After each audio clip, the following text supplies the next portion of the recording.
Good morning, student. I hope you all are good and well at home. Please, student, purchase your book. See, this is your book, Smart Grammar Class 8. Please, student, purchase your book. Without book, you can't understand what I am teaching.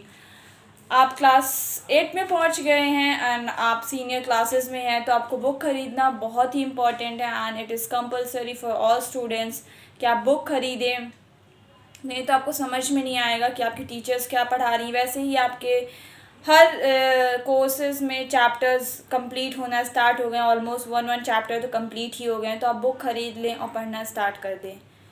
तो जैसा कि आप देख सकते हैं कि मैंने अभी तक 2 चैप्टर आपके कंप्लीट करा दिए। Today I am going to teach you chapter 3 clauses. Okay, clauses क्या होते हैं, फ्रेज एंड क्लॉज का मैंने एक सेपरेट वीडियो बनाया था, उसमें मैंने आपको समझाया था what is phrase and clause. And today is your topic is only clause. तो clause is a group of words, subject plus verb combination. We have 2 types of clause, you know, dependent clause and independent clause. Okay, dependent clause subject plus verb combination होते हैं। Dependent clause वो clause है जो दूसरे clause पर depend होता है, incomplete sense के साथ होता है dependent clause. And independent clause क्या होते हैं, वो क्लॉज हैं जो किसी पे डिपेंड नहीं होता, वो खुद में इंडिपेंडेंट होता है, उसका एक कंप्लीट सेंस निकल के आता है, एक कंप्लीट मीनिंग निकल के आती है। इंडिविजुअल एक meaning and sense is called a independent clause. We have 2 type of clause, student, remember, dependent clause and independent clause. Now, clause may or may not stand alone to form a complete sentence. When it convey a complete thought, then it can stand alone as a complete sentence. Otherwise, it cannot stand as a sentence. I hope you all understand. It has a subject doing a verb. May or may not act a part of speech, noun, or an adjective or an adverb. So when a clause does not stand as a sentence and it does not convey complete thought, in that case it will act a part of speech. So may it act a noun or an adjective or an adverb. Understand, student, what I am teaching, what I am saying? Okay, now we have a sentence here which read, I like orange juice but my brother like apple juice. So student, this is a long sentence we are going to look at in parts. Let us take the first part. I like orange juice. Now what do we see? This part of the sentence has a subject I and it has a verb like. So this group of word is a clause. If you remember, a group of words having a subject and a verb is a clause. So this is a clause.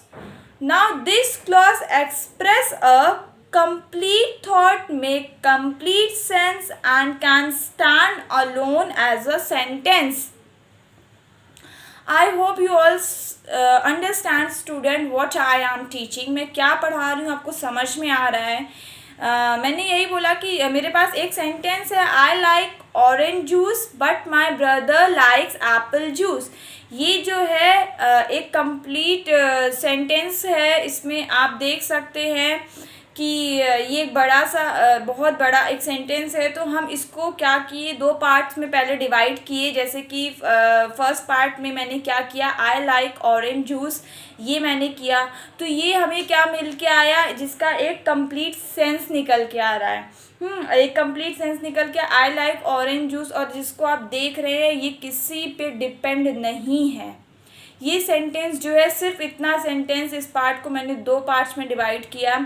बीच में आप but का use देख रहे हैं। तो इस sentence को जब मैंने 2 पार्ट में डिवाइड किया तो आप यहाँ पे देख सकते हैं, आई लाइक ऑरेंज जूस मुझे ऑरेंज जूस पसंद है।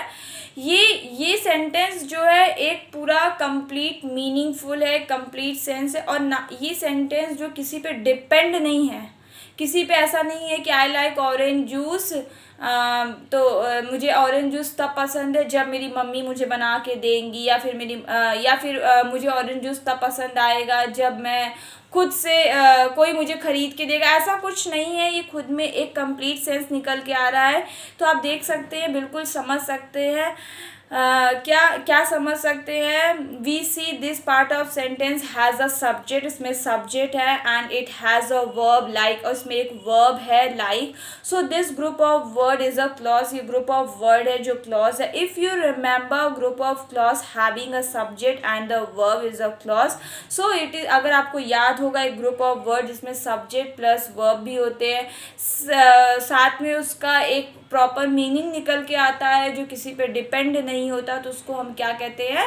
क्लॉज कहते हैं। Now this clause express a complete thought, make complete sense, and can stand alone as a sentence, और ये खुद सेंटेंस में एक अकेला खड़ा है, किसी पे डिपेंड नहीं है, इसका एक कंप्लीट सेंस निकल के आ रहा है, सेंटेंस निकल के आ रहा है। For example, you may have a sentence which read I like orange juice, now this sentence make a complete sense. Now what we see can be a sentence in itself और can be a part of sentence like in our example. क्या ये एक part of sentence है या group है, या फिर ये किसी पे डिपेंड है या ये किसी पे नहीं डिपेंड है? वो सारी चीज़ें आप मेरे बताने के एग्जाम्पल में समझ में आ गया होगा कि ये ग्रुप ऑफ वर्ड है, ये खुद में एक डिपेंडेंट, एक इंडिपेंडेंट है, आज़ाद है, किसी पे डिपेंड नहीं है, किसी पे इसका ऐसा तो नहीं है कि इनकम्प्लीट सेंस निकल के आ रहा है। ग्रुप ऑफ वर्ड्स तो हैं बट एक कंप्लीट सेंस के साथ हैं। तो first part of the sentence I like orange juice is a independent clause or main clause. Student, one more thing, independent clause or main clause are same. Either you call independent clause or main clause. Second half of the sentence, my brother like apple juice. Now this part of sentence is also a group of word which has a subject plus verb. Subject my brother and verb is I likes.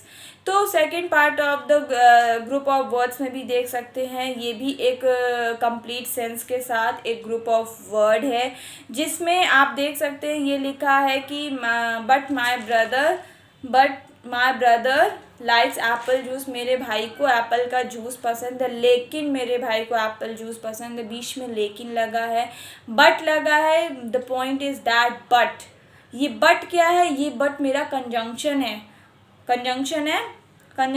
So this group of word is also a clause and this clause also a independent clause. ये भी क्या है? आपका independent clause है, और ये भी एक क्लॉज है जिसका एक कंप्लीट सेंस निकल के आ रहा है। एक सेंटेंस में मैंने बताया था 2 इंडिपेंडेंट क्लॉज हो सकते हैं, एक सेंटेंस में एक इंडिपेंडेंट और एक डिपेंडेंट क्लॉज हो सकते हैं। मैंने बताया था, आपको याद होगा तो कॉम्प्लेक्स में, सिंपल सेंटेंसेस में, ये सारी चीज़ों में भी बताया था। तो इसमें आप देख सकते हैं 2 इंडिपेंडेंट क्लॉज है, आपको दोनों का ग्रुप ऑफ वर्ड है और एक प्रॉपर मीनिंग निकल के आ रही है। The clause this clause also express complete thought, it may complete sense and can stand alone as a sentence. ये खुद में एक अकेला एक सेंटेंस की तरह, एक प्रॉपर मीनिंग की तरह, एक प्रॉपर थॉट की तरह निकल के आ रहा है। ये किसी पे डिपेंड नहीं है, इसको किसी के सहारे की ज़रूरत नहीं है कि दूसरे पे डिपेंड होगा क्लॉज पे तो इसकी एक प्रॉपर या कंप्लीट मीनिंग निकल के आएगी, ऐसा कुछ नहीं है। Hence it clause is also a independent और मेन क्लॉज, ये भी क्या है? एक इंडिपेंडेंट और मेन क्लॉज है। So the entire sentence I like orange juice but my brother likes apple juice, independent or main clause. Now both independent clause are joined by conjunction but, and but is a coordinative conjunction. तो यहाँ पे जो but को जो join कर रहा है आपको, बट एंड ये, तो ये जो यहाँ पे लग रहा है ये कोऑर्डिनेटिंग आपका क्लॉज कहलाएगा। मतलब आपको दो सेंटेंस मिलेंगे और जिस जहाँ पे आपको कंजंक्शन का यूज़ करता हुआ वर्ड दिखेगा उसी को हम कहते हैं कोऑर्डिनेटिव कंजंक्शन। और डिपेंडेंट और इंडिपेंडेंट क्लॉज क्या होता है वो आपको समझ में आ गया होगा, आई होप। और मैंने आपको ये बता दिया कोऑर्डिनेटिव क्लॉज क्या होती है, वो कैसे सेंटेंस में मिलते हैं, कहाँ पे जुड़ते हैं और किसको हम कोऑर्डिनेटिव कंजंक्शन कहते हैं। तो यहाँ पे जो बट जुड़ा है वही हमारा क्या है, कोऑर्डिनेटिव कंजंक्शन, कोऑर्डिनेटिव क्लॉज है। तो आपका होमवर्क यही है कि आप ग्रुप ऑफ वर्ड जो क्लॉज हैं इसको डेफिनेशन लिख लें, इसके एग्जांपल्स लिख लें दो और इसकी डेफिनेशंस को याद कर लें और एक्सरसाइज एक एक करके कंप्लीट करते चले। And please student purchase your book. Thank you.